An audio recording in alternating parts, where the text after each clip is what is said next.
আমি অসম জাতীয় পৰিষদে কেৱল ৰাজনীতিয়ে যে নকৰো এই কথা আজিৰ এই কাৰ্যসূচীৰ যোগেদি প্ৰমাণ হৈছে। আমাৰ কিছু সামাজিক দায়বদ্ধতা আছে আৰু এনেও ৰাজনীতি সমাজৰ কাৰণে, সাধাৰণ জনতাৰ কাৰণে, মানুহৰ কাৰণে এই কথা আমি সদায় প্ৰথমৰ পৰা কৈ আহিছো আৰু এইটো দলৰ মূল আদৰ্শ আৰু দৰ্শন।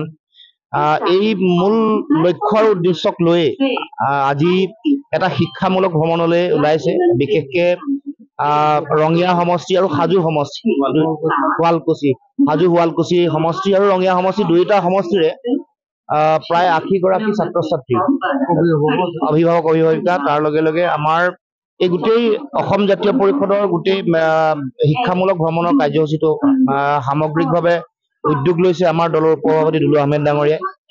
দলৰো বহু কৰ্মকৰ্তা এই গোটেই অনুষ্ঠানটোৰ লগত জড়িত।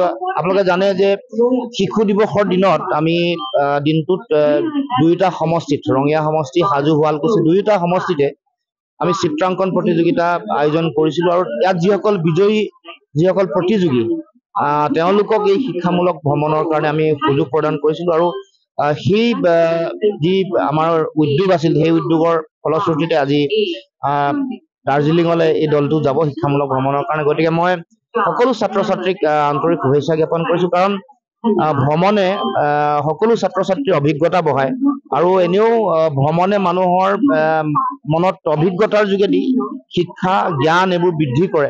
গতিকে মই ভাবো যে আমাৰ কণ কণ ছাত্ৰ ছাত্ৰীসকলে এই ভ্ৰমণৰ যোগেদি তেওঁলোকে যথেষ্ট উপকৃত হ'ব, বিভিন্ন ধৰণৰ শিক্ষা পাব, দাৰ্জিলিঙৰ বিভিন্ন বিষয়, তাত প্ৰাকৃতিক পৰিৱেশ, ঐতিহাসিক বিভিন্ন কীৰ্তিচিহ্ন, বিভিন্ন অনুষ্ঠান প্ৰতিষ্ঠান সম্পৰ্কত জ্ঞান পাব তেওঁলোকে।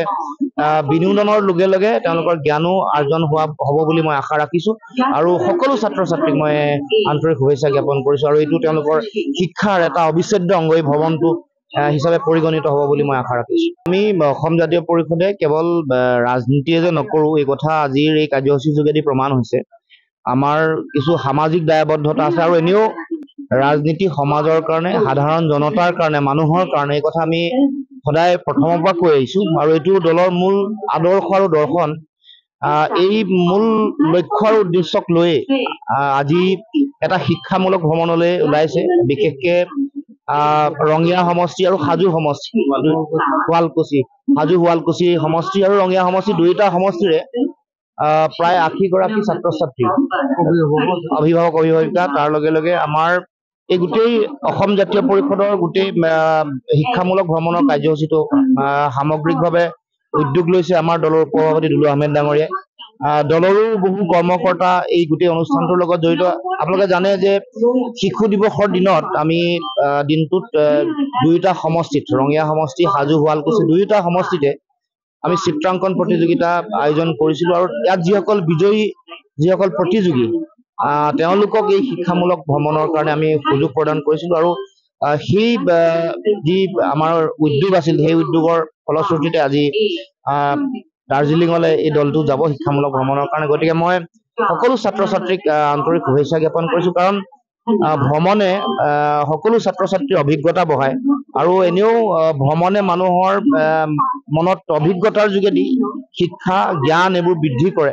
গতিকে মই ভাবো যে আমাৰ কণ কণ ছাত্ৰ ছাত্ৰীসকলে এই ভ্ৰমণৰ যোগেদি তেওঁলোকে যথেষ্ট উপকৃত হ'ব, বিভিন্ন ধৰণৰ শিক্ষা পাব, দাৰ্জিলিঙৰ বিভিন্ন বিষয়, তাত প্ৰাকৃতিক পৰিৱেশ, ঐতিহাসিক বিভিন্ন কীৰ্তিচিহ্ন, বিভিন্ন অনুষ্ঠান প্ৰতিষ্ঠান সম্পৰ্কত জ্ঞান পাব তেওঁলোকে।